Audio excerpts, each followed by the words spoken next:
Welcome to the Trump Breaking News Network, your daily source for up-to-the-minute Trump news. Join us today and every day. Here's today's news. This is TBNN.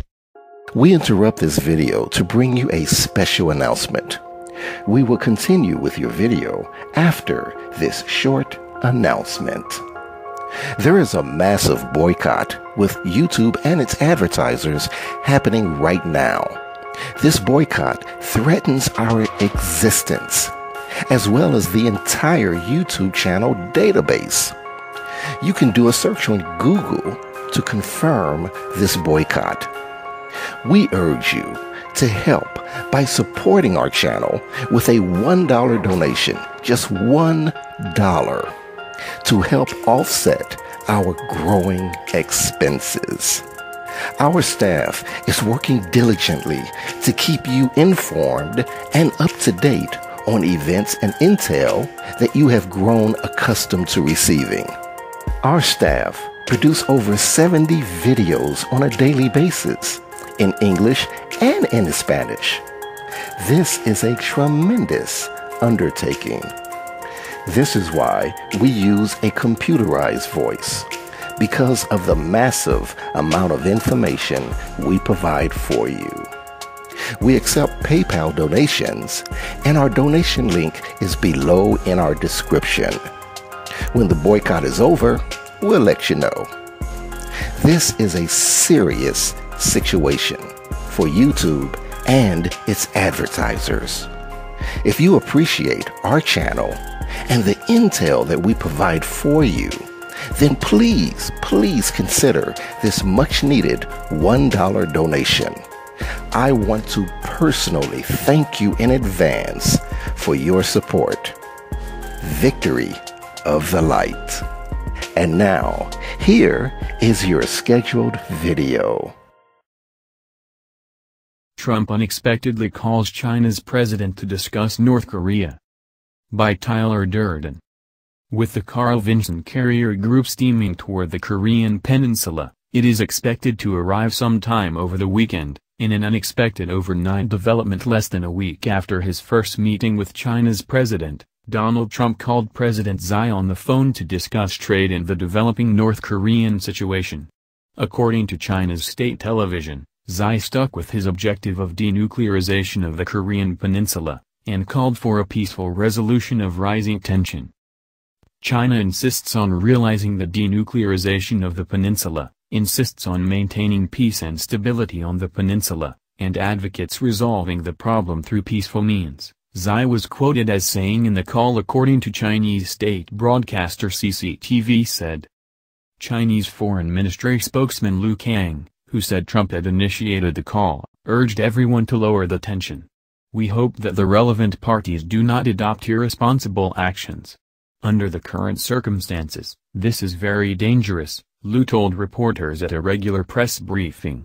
Kang also said Wednesday at a regular briefing in Beijing that it was a good thing that the two leaders were in touch again days after meeting in Florida. Translation: Trump is strongly urged not to launch a unilateral strike on North Korea as he did on Syria without express Chinese prior approval. Trump had ordered the USS Carl Vinson aircraft carrier group to head to the Korean Peninsula in an attempt to deter North Korea's nuclear and long-range missile ambitions, which it is developing in defiance of UN resolutions and sanctions. Previously, Trump pressed Xi to do more to curb North Korea's nuclear program when they held their first face-to-face meeting in Florida last week. He said on Twitter on Tuesday that North Korea was looking for trouble and the United States would solve the problem with or without China's help. According to Reuters, the communication between the leaders underscores the increasing sense of urgency as tension escalates amid concern that a reclusive North Korea could soon conduct the sixth nuclear test, or more missile launches, and Trump's threat of unilateral action to solve the problem. As we reported yesterday, Trump's call with Xi came as an influential state-run Chinese newspaper warned that the Korean Peninsula was the closest it has been to a military clash since North Korea's first nuclear test in 2006. China's Global Times newspaper said in an editorial North Korea should halt any plan for nuclear and missile activities for its own security. while widely read in China and run by the ruling Communist Party's official People's Daily, the Global Times does not represent government policy. The newspaper noted Trump's recent decision to launch 59 Tomahawk missiles at a Syrian airfield in response to a deadly gas attack last week. Not only is Washington brimming with confidence and arrogance following the missile attacks on Syria, but Trump is also willing to be regarded as a man who honors his promises, it said. The U.S. is making up its mind to stop the North from conducting further nuclear tests. It doesn't plan to coexist with a nuclear-armed Pyongyang, it said. Pyongyang should avoid making mistakes at this time. The Global Times said if North Korea made another provocative move, Chinese society might be willing to back unprecedented sanctions, such as restricting oil imports. As also reported yesterday, North Korean state media warned on Tuesday of a nuclear attack on the United States at any sign of American aggression. Officials from the North, including leader Kim Jong-un, have indicated an intercontinental ballistic missile test or something similar could be coming.